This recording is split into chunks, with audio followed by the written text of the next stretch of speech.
Okay, fine. Bismillah, alhamdulillah, نحمده ونستعينه ونستغفره ونعوذ بالله من شرور أنفسنا وسيئات أعمالنا من يهده الله فلا مضل له ومن يضلل فلا هادي له وأشهد أن لا إله إلا الله وحده لا شريك له وأشهد أن محمدا عبده ورسوله صلى الله عليه وسلم تسليما كثيرا أما بعد.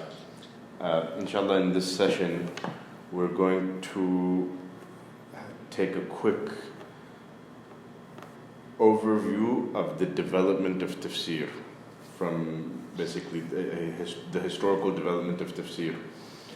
We discussed last time the issue of, does the Quran need explanation, and if so, then why? And we mentioned some of the reasons for that. So we talked about as time passes, we move further away from the language that the Quran was revealed in. Even native speakers of Arabic are moving increasingly further away.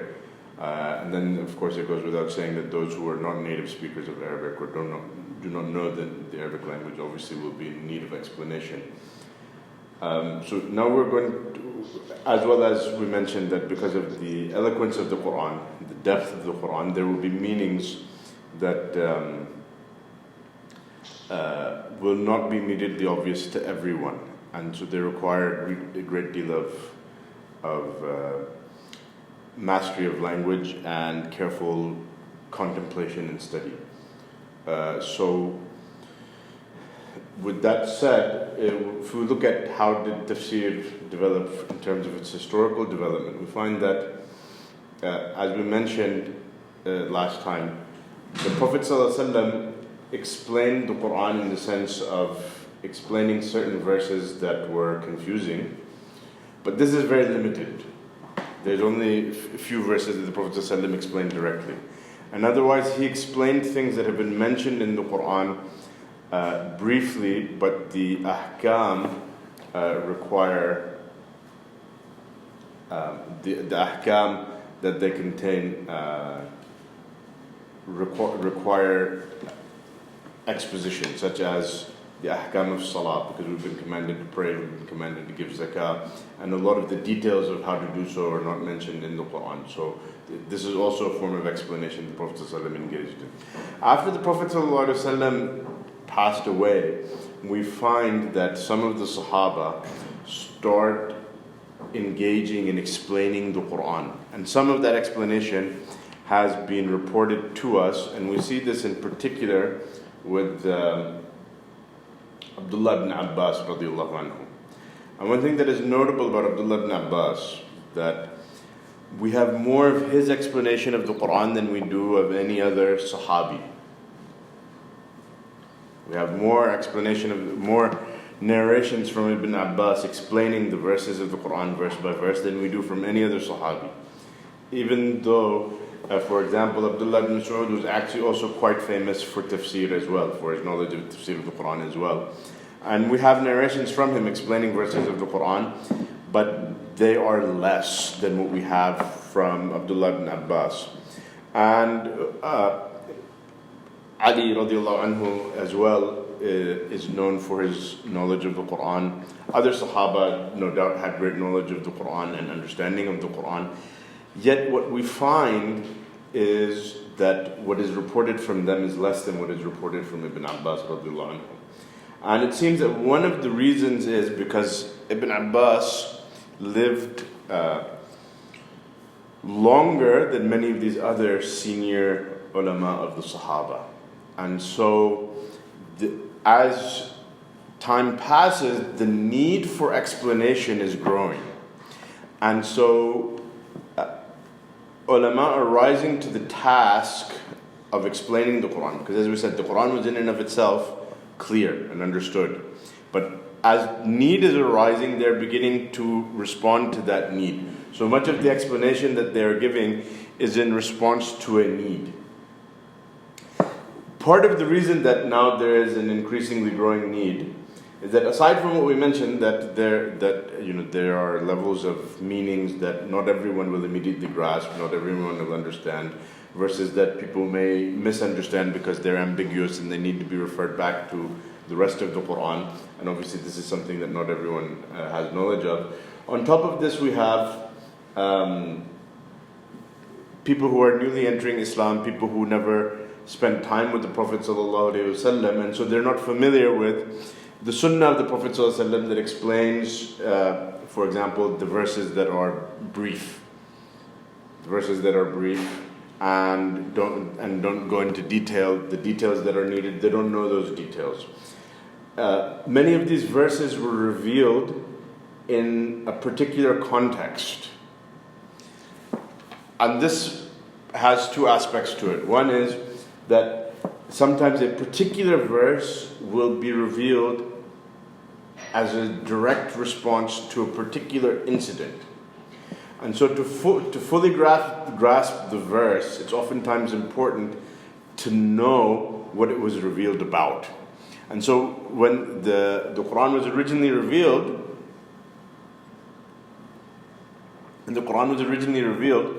because the Sahaba were living the context in which it was revealed, that context did not need to be explained to them because they were witness to it. But those who come after and were not witness to it would not know that this verse was revealed about this particular incident. And so this then requires explanation. Also likewise, the verses of the Quran, sometimes specific verses are revealed about specific incidents, but also sometimes an entire group of verses or entire surah will be revealed at a particular time in a particular context. And so, generally speaking, having a knowledge of that time and that context will be important for understanding that verse or that surah. So, for example, we find Surah Al-Ahzab, the bulk of it is revealed about the battle of the Ahzab, or the battle of Al-Khandaq, the trench. Knowing that context is important to understanding these verses better, understanding them properly. The second half of Surah Al Imran is for the most part a commentary about the Battle of Uhud. So that requires some knowledge of what happened at the Battle of Uhud. And so if you were not present at the Battle of Uhud, or were not one of the Sahaba who was alive during the time of the Battle of Uhud, or in Medina at the time of the Battle of Uhud, someone would have to explain this to you. This you will only be familiar with these things based on having studied the reports about them. So these things begin needing explanation. This is on top of the fact that we now are starting to have people who are entering into Islam who are non-Arab. Arabic is not their first language. And so they're learning Arabic for the first time. And so there is vocabulary that is being used in the Quran that is unfamiliar to them. Also, and in the first few generations after the Prophet ﷺ, there is a shift as more and more lands are entering under the rule of Islam, and the native people are entering into Islam. Many of them do not speak the Arabic language. And so as they're mixing with the Arabs themselves, their language is being influenced by the change that is taking place, the change in the linguistic environment that is taking place.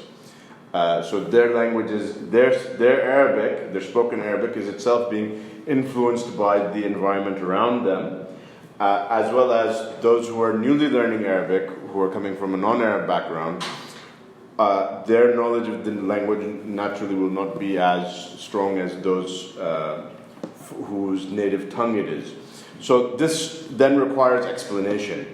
One thing that we find that Ibn Abbas radiallahu anhu does in his explanation, and others after him do, and this then becomes a significant feature of tafsir of the Quran, is that he quotes a lot of Arabic poetry, particularly poetry from the Jahili period.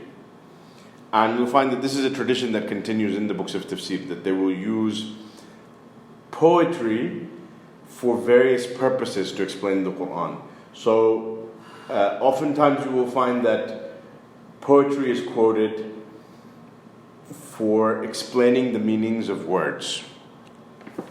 verses of poetry, seeing the words used in context allows the mufassir to demonstrate the meaning of a particular word, or to discover, as it may be, the meaning of a particular word.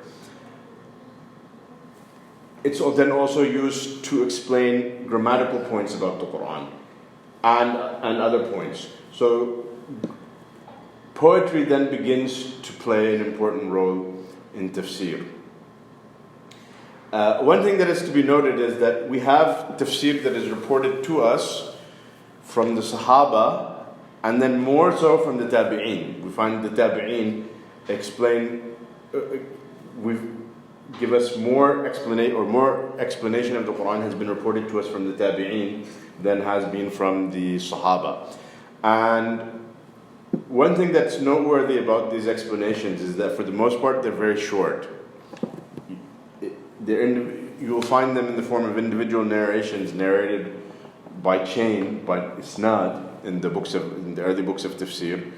Fulan reported to us from Fulan that Ibn Abbas said.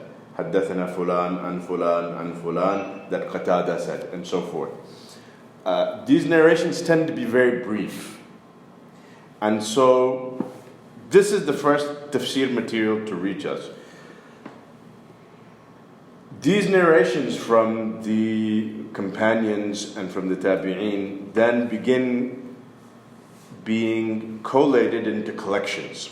And so some of the first tafsirs that are written are collections of these statements of the Sahaba and the tabi'een explaining various verses of the Qur'an.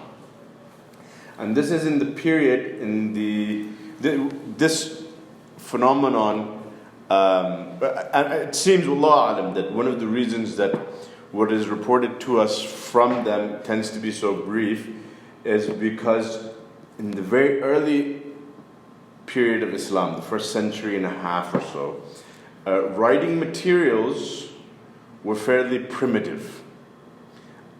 People would use whatever materials were available to them. Sometimes people would be writing on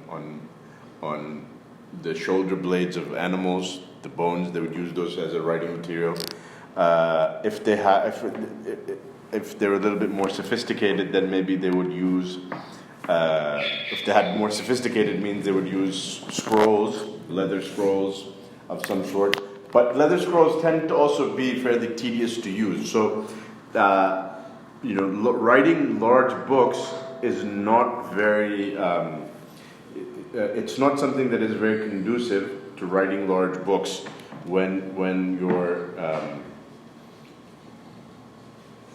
writing materials are limited. And so, in the middle of the second century, the Muslims in a battle take prisoner two Chinese experts in papermaking, and from them the Muslims learn more advanced methods of papermaking, and this leads at that time to more expansive writing taking place in all the different fields. And so all of a sudden we start finding larger works being written, and with greater frequency than what we had in the first century and a half. And so this also extends to tafsir. So with tafsir we start having these collections, collecting the narrations of the Sahaba and the Tabi'een.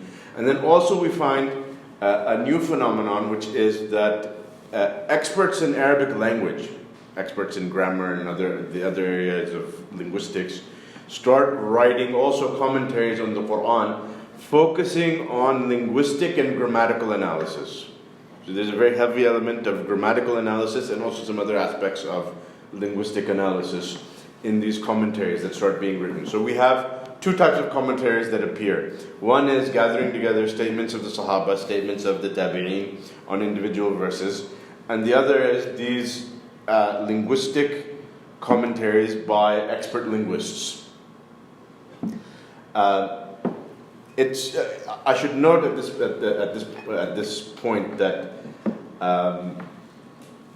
because, as I said, that we were moving away from the time of revelation and moving away from the language, the people are moving away from the language in which the Quran was originally revealed. This is actually another part of tafsir that serves the function of tafsir. The scholars of the ummah really as a whole, for the purpose of preserving the religion and first and foremost preserving the Quran, both the text of the Quran and the meanings of the Quran, undertook massive amounts of efforts, really on a civilizational level. So it's not just commentaries are being written on the Quran. There's a very large context. A lot of things are going on. Part of that was the preservation of the Arabic language. And when I say preservation of the Arabic language, I mean preservation of the Arabic language of the time in which the Quran was revealed. So, for that purpose, we find that there is a burgeoning literature of dictionaries. And over the centuries, these efforts start being collected until finally we have, if you look at some of the most encyclopedic dictionaries of the Arabic language that have been written. And again, as I said, the focus of these dictionaries is the Arabic of the time of revelation and before it, because that is the Arabic that is needed to be preserved to understand the Quran and Sunnah.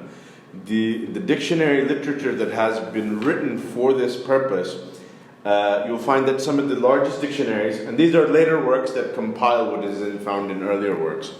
Two of the most encyclopedic are Lisan al-Arab and Taj al-Urus. Lisan al-Arab, the print that I have, is published in 10 volumes.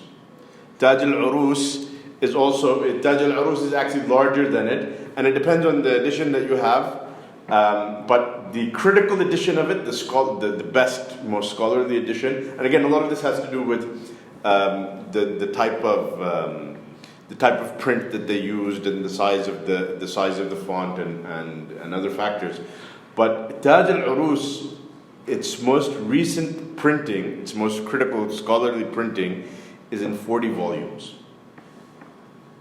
40 volumes for a dictionary, basically covering from Alif all the way to Ya. Because they realized that this level of documentation is necessary to preserve as much as possible the linguistic environment in which the Quran was revealed. Because that environment no longer exists.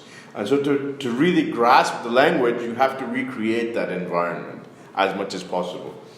That's dictionaries. Arabic poetry. And again, remember we said that the Arabs were illiterate. The Arabs before Islam were illiterate. So they didn't have any well-developed literature. Now, that doesn't mean that they didn't have any sort of what we would call literary productions, but obviously they weren't in a written form because they were not a literate culture. So most of that was in the form of poetry. For the most part, this was in the form of poetry. And the reality is, honestly and truthfully, that poetry, from the time at which the Quran was revealed, going back to at least 100 years, maybe a little bit more than 100 years before the revelation of the Quran, all of that poetry that has been preserved, and by the way, what's been preserved of it is volumes and volumes. We have the poetry of hundreds of poets from before Islam, from the lifetime of the Prophet ﷺ, and also the generations immediately following the lifetime of the Prophet ﷺ, but very close to his lifetime, because all of this period is considered to be the period at which the Arabic language, or at least the Arabic language in its highest productions, was still very close to being in the pristine state in which the Quran was revealed. This was all preserved for the purpose of preserving the Arabic language. And it's a massive literature. And many of these poetry collections, the Arab linguists also wrote commentaries on them. They wrote commentaries on them. Again, all of this, the purpose was to preserve the Arabic language as it was revealed. So I can say with full confidence that had it not been for the Qur'an, that all of that poetry, all of the Jahili poetry that has been preserved and continues to be studied to this day, continues to be published and read and studied to this day, not a line of it would have survived had it not been for the Qur'an. All of this was done for the purpose of preserving the language of the Qur'an. So we've talked about dictionaries, we've talked about poetry. Another genre that may not seem to be immediately of any relevance to tafsir, but it's of fundamental importance, is grammar. Arabic, and this is something that is very noteworthy about Arabic grammar, is that the first work to reach us, the first work to be written on Arabic grammar, is known as al-Kitab, the book by Sibawayh. And this book is considered so great by the Arab grammarians that sometimes they even refer to it as Qur'an and Nahu, the Qur'an of Arabic grammar. This book on Arabic grammar, the first real major work to be written on Arabic grammar, is published in 5 volumes. And to give you an idea, Sibawayh, the author of, who incidentally was a Persian, he was of Persian lineage. Sibawayh, who studied under one of the very famous linguists of his time, in fact, the most famous linguist of his time, Khalil ibn Ahmed al-Farahidi, Sibawayh wrote this book. And he actually wrote it at a very young age because he died when he was only 36. What is striking about this book is that we don't really have much documentary evidence about the development of Nahu before his time, before Sibawayh's book. And again, Sibawayh is in that period where, as I said, writing started to explode. That you had a lot of people now writing major works as the means for writing such works are becoming more and more accessible. Because before, if you wrote such a big work, copying it was going to be, just the materials for it was going to be a major task. So now you start having these major works that are being written. One thing that we can take away from this is that the Arabic grammar, when Sibawayh started studying it, was already a very well-developed and mature science. It hasn't been preserved and written for.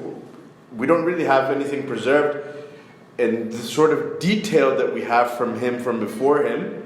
But what he reports to us in his book is an indication of how much it had already been developed by his time. And the reason that what has reached us from before him is very brief is, again, I think has a lot to do with the writing materials that existed and the sort of culture, the learning culture that existed before that time as a result of the type of writing materials that were being used. So, one last note about Al-Kitab of Sibawayh before we move on. When you read Al-Kitab of Sibawayh, one of the things that immediately, or maybe not immediately, one of the things that is very striking about it is that he's very meticulous in observing the various ways in which the Arabic language is used, and carefully analyzing each and every single usage. And so it then becomes very influential. The field of grammar in general and the book of Sibawayh in particular then become deeply influential on the development of the field of tafsir.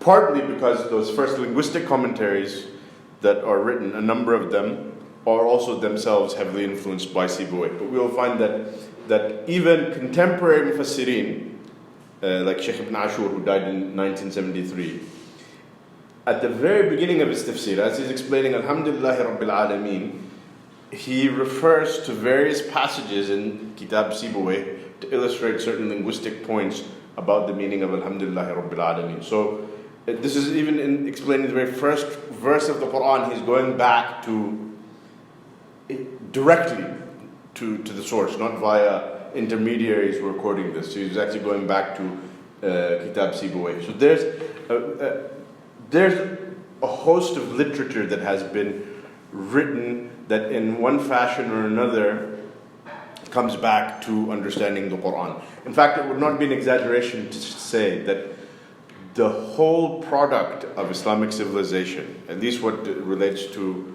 the religious sciences and the Arabic linguistic sciences, all of it really and truly exists. Its purpose is to explain the Quran. That might seem like a bit of an exaggeration, because every culture and every civilization has literature, and it develops its various sciences once they becomes an established civilization. But one of the things that is striking about the Arabic language, and it is fairly unique to the Arabic language, is that if you study formal Arabic today, if you study Arabic grammar today, you will not learn how the Arabic language is used and constructed by its native speakers today. You will still today be reading and studying classical Arabic. This centrality of the Arabic language, particularly the Arabic of the Quran, to Islamic civilization is so great that it is probably the greatest example of what the linguists call diglossia. Diglossia is a phenomenon where you have basically two different registers of the language that are in use that are considerably different from one another. So the spoken Arabic, if a person were to grow up in an Arab country today and learn only spoken Arabic, the spoken slang Arabic that is spoken today, and not formally study classical Arabic, he would find classical Arabic to be almost like a foreign language. And this is more true perhaps in some areas than it is others, because even the regional dialects vary tremendously. So spoken Arabic in Morocco is not like spoken Arabic in Egypt, which is not like spoken Arabic in Saudi Arabia. Also, were it not for the fact that if a person were not to study classical Arabic, or what they call al-Fusha, if you were not to study classical Arabic and you knew the spoken Arabic that is spoken in Saudi Arabia and you went to Morocco, you would not understand them and they would not understand you, because the gap between these languages, as we said before, languages evolve. Languages are always evolving. And so typically what happens is that the grammar evolves to document this is how the language is being used today. But in the Arabic language and in Arabic literature and civilization, for formal usage, it is still expected today that you use proper classical Arabic, which is, as I said, considerably different from spoken Arabic. The extent to which this gap exists in the Arabic language between the two levels of spoken and formal versions of the language, this sort of gap exists in every language. So, in English, for example, the sort of language that you use in writing a proper academic paper is not the sort of language you use on the street. That goes without saying. But the gap that exists between these two levels is tremendous, because in the Arabic civilization there has been a tremendous focus on preserving the original Arabic of the Quran. So much so that the grammatical cases that are used, by the way, English is one of these languages that does not use different grammatical cases, in the sense of it doesn't use what is known as conjugation. It doesn't use conjugation of verbs and declension of nouns, where each noun or verb will have a different ending based on its function in the sentence. You will change the ending based on its function in the sentence. Although other languages have this, English is one of those languages that doesn't. Arabic, classical Arabic, has this feature, where you have 3 grammatical cases for nouns and 3 grammatical cases for verbs. And the Arabic language is tremendously versatile in how it uses these grammatical cases. Classical Arabic.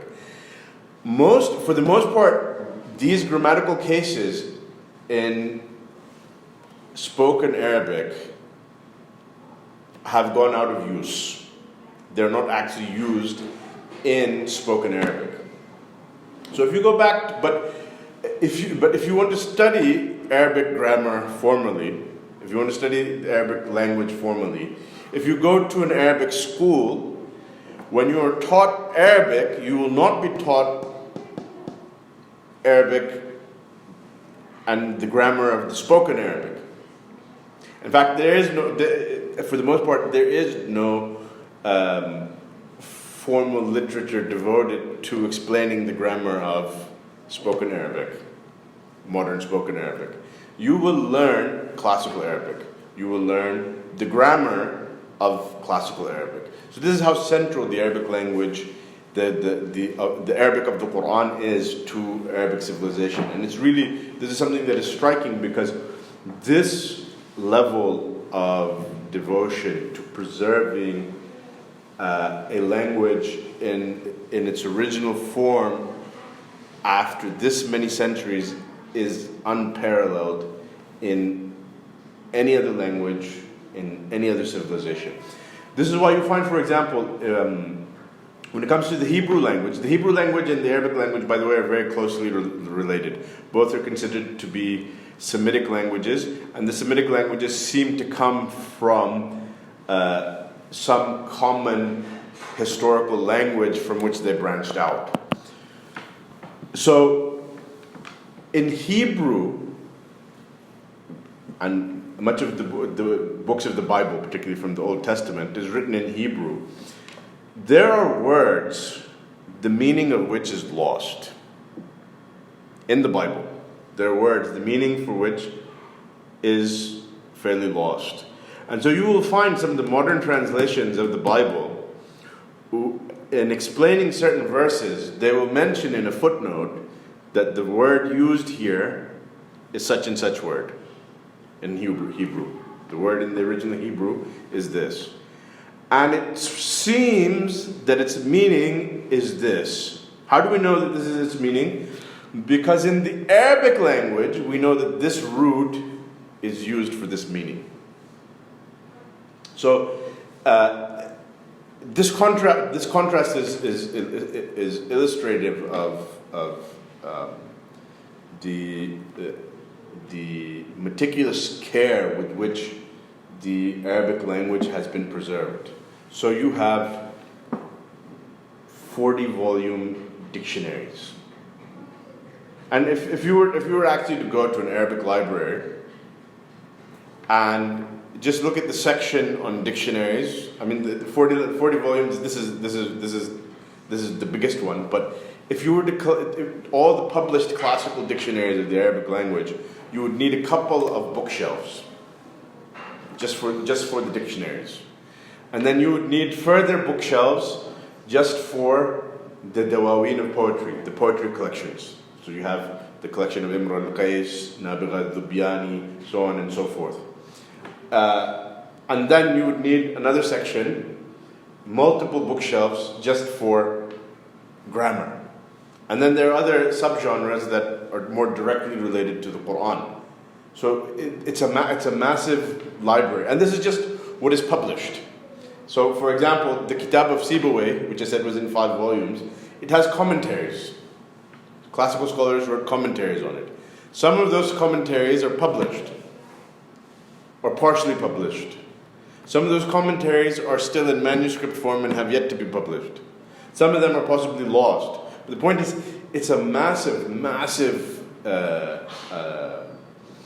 library that was created all for the purpose of preserving the Arabic language, which was only done because it was necessary to preserve the Arabic language in order to preserve the meanings of the Quran and the meanings of the Sunnah.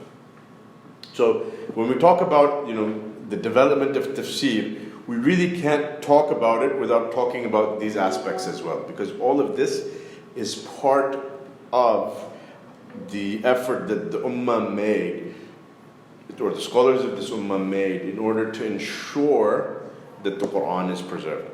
By the way, as a note, these scholars who wrote these dictionaries, if you read their, particularly the early ones, the ones who were in the first few centuries of Islam, they have a rule. They say that basically the Arabic of the people of the cities after the year 150 is inadmissible as linguistic evidence. Meaning that after the year 150, because of the corruption of spoken Arabic in the cities, you can no longer cite it as proof for this word means this word means this, because they moved too far. They said that by this point, we've basically drawn this as the rough cutoff line, that after this point, you can no longer rely on people's usage in the cities. But as for the Bedouins in the desert, that line extends to about 300 after Hijri, because they were still living relatively isolated, not mixing a great deal. So the Bedouins in the desert, and certain Bedouins in certain areas, certain regions of Arabia that were living relatively in isolation, were considered to be still speaking a reliable form of the Arabic language. And so when you read the biographies of some of these early grammarians, you will find that they spent years going into the desert and spending time with these Bedouin tribes just to document the way that they speak. And to document the meanings of the words that they use. So this goes into the development of the dictionaries, and also to document the grammatical structures of the sentences. So this goes into the development of the grammar that took place. And a lot of this was already, as I said, was already going on before the time of Sibawayh. By the way, Sibawayh's teacher, Khalil ibn Ahmed, who I mentioned, wrote the first big dictionary of the Arabic language, Kitab al-Ain. It's called Kitab al-Ain because it chose to start with the letter Ain for reasons that I'm not going to go into. And again, this is the first major dictionary, first attempt at a comprehensive dictionary of the Arabic language to be written, and depending on the print, I think it's about 8 volumes. So again, we see that the library that the ulama of Islam have created for the purpose of preserving not just the text of the Quran, but the meanings of the Quran is massive. It's voluminous. You get used to this, that the works that have been written are voluminous works. For example, one of the greatest mufassirin of our times, Sheikh ibn Ashur, who I mentioned, as I said, he died in 1973.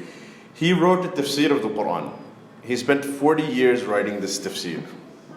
When it was published for the first time, it was published in 30 volumes. 1 volume for every juz of the Quran. They're small volumes. Most of the volumes run around 300 pages, so they're not extremely big volumes.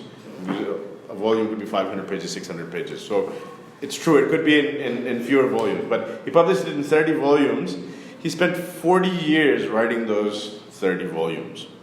So that means that he was spending over a year per volume. A year and a few months per volume. That's about how long it took him to write his tafsir. And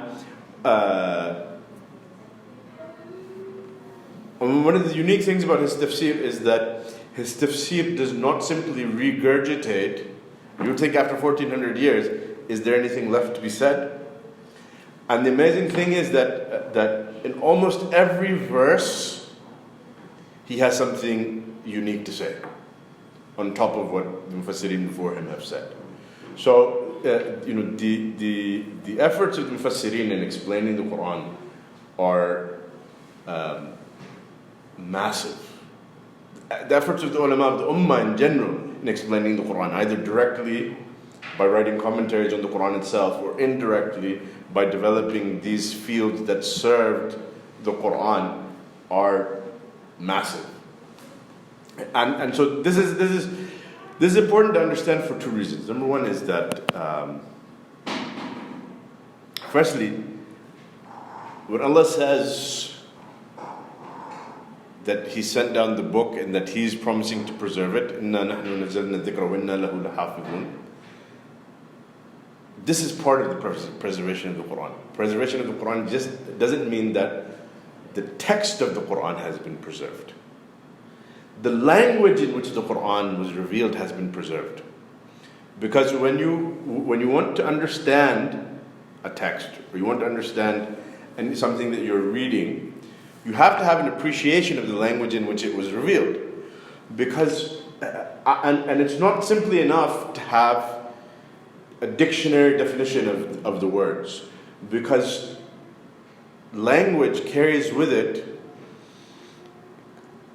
a certain culture, certain values, certain concepts. So, for example, I don't know how good an example this is, but to illustrate, in Western civilization, dog is oftentimes referred to as man's best friend, and it's a symbol of loyalty. There's not anything wrong with that, because dogs are in fact known to be very loyal. But in other cultures, the word dog is oftentimes associated with other meanings, like being unclean. You find for the most part, in much of the Muslim world, the first thing that comes to mind when you talk about dogs is that it's unclean. So you could give a dictionary definition in the dictionaries. The dictionaries that they wrote are written in a style different from what you would be accustomed to with modern dictionaries. So a lot of times the dictionaries will themselves quote verses of poetry to prove that this is in fact the meaning of this word. So this sort of depth of understanding of the language of the Quran, such that you can truly, which is necessary to genuinely understand it,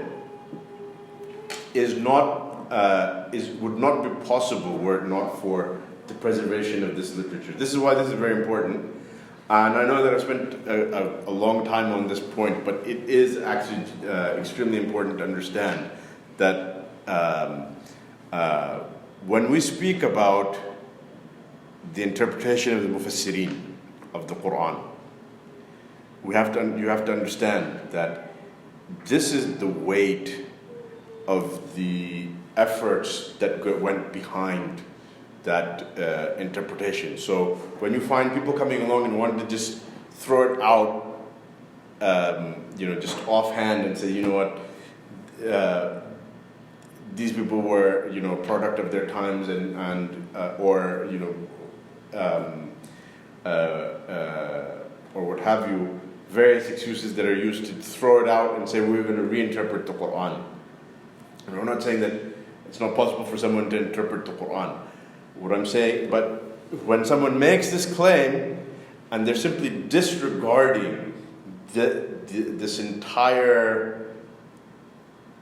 literature, this entire library that Islamic civilization, the literary product of centuries of effort offhand, then this person really doesn't even belong in the conversation.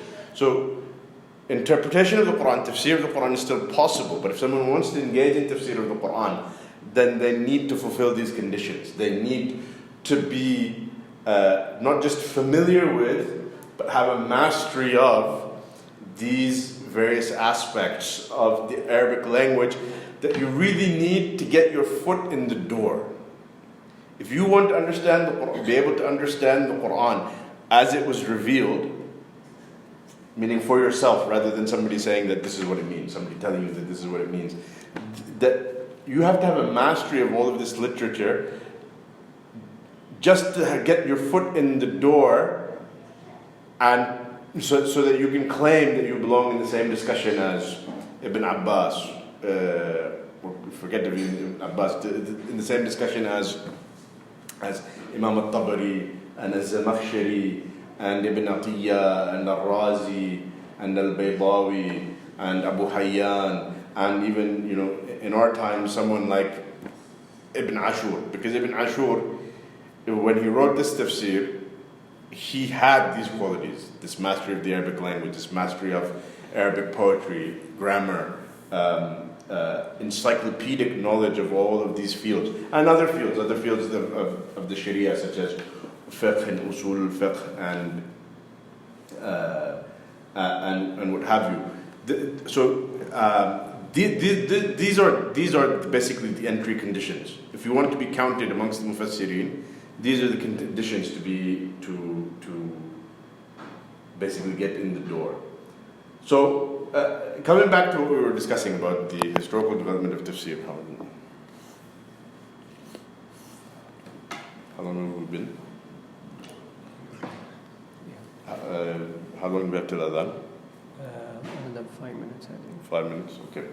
But I'll just make a few points and then we'll pick up next week, inshallah. So we had the beginnings of these compilations that compile explanations of the Sahaba and Tabi'een, and then we had linguistic commentaries. These linguistic commentaries are coming in the context of these dictionaries that are being written, these collections of poetry that are being made, the field of grammar that is being developed. So these scholars who specialize in these fields are now writing linguistic commentaries on the Quran. So we have these two genres. One is collections of narrations of the Sahaba and Tabi'een, and the other is linguistic commentary. Then you have, at the hands of Imam al-Tabari, Imam al-Tabari basically merges these two elements. So he brings together the statements of the Sahaba and the Tabi'een, but he's not just compiling. Those who did this before him simply made compilations of their explanation without much editorializing from themselves. He doesn't just compile them, but he also offers analysis of them. Why is he saying this? Why did Ibn Abbas say this? Why did Qatada say this? Why did Mujahid say this? Why did these different scholars offer these different interpretations? Which is the stronger interpretation? And he also brings in the linguistic element. So basically, when he's writing his tafsir, he has these narrations in front of him, and he also has these linguistic commentaries in front of him, and he himself is himself a master of the Arabic language and grammar and these other attendant sciences. And so he merges between the two. So you find grammatical discussions, but he makes it a point to say that I only bring up the linguistic discussions to the extent that it's necessary to discuss the different interpretations.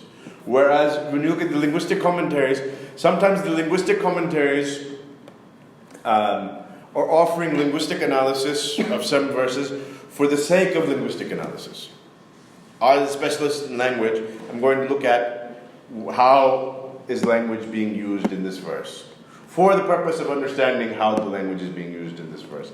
At-Tabari, his main focus being tafsir of the verse, says, I'm going to use it to show how it comes into, how the different opinions of the grammarians, how they come into play in possibly giving different meanings or taking different meanings from the verse, or giving supporting one opinion over the other. So Imam al-Tabari begins this trend, and this trend continues after him. We find that this trend becomes sort of the dominant trend after him, that of merging these different facets. And of course, we have some people are writing brief tafsir that are just summarizing works that came before them. But if you look at the major works, they continue this trend that we find with Imam al-Tabari. There's another trend that then develops at the hands of Imam al-Zamakhshari, but that will require a little bit of lengthy explanation, so I think we'll leave that for next week. And so the next week we'll wrap up this discussion. This is the last major point, is about the next major development, which is the role that ilm al-balagha plays in tafsir. And this is a development that we really see come to fruition or have its first clear sort of manifestation at the hands of Zamakhshari in his famous Tafsir al-Kashaf, and then this becomes very influential in those who came after him. But this requires a little bit of explanation of what exactly does that mean, and where does it fit with what we've discussed so far. So we'll inshallah leave that for next week. If anyone has any questions, we'll take your questions now.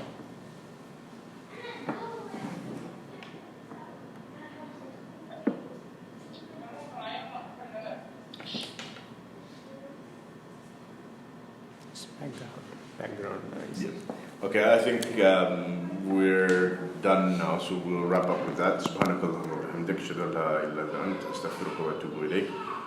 والسلام عليكم ورحمة الله وبركاته.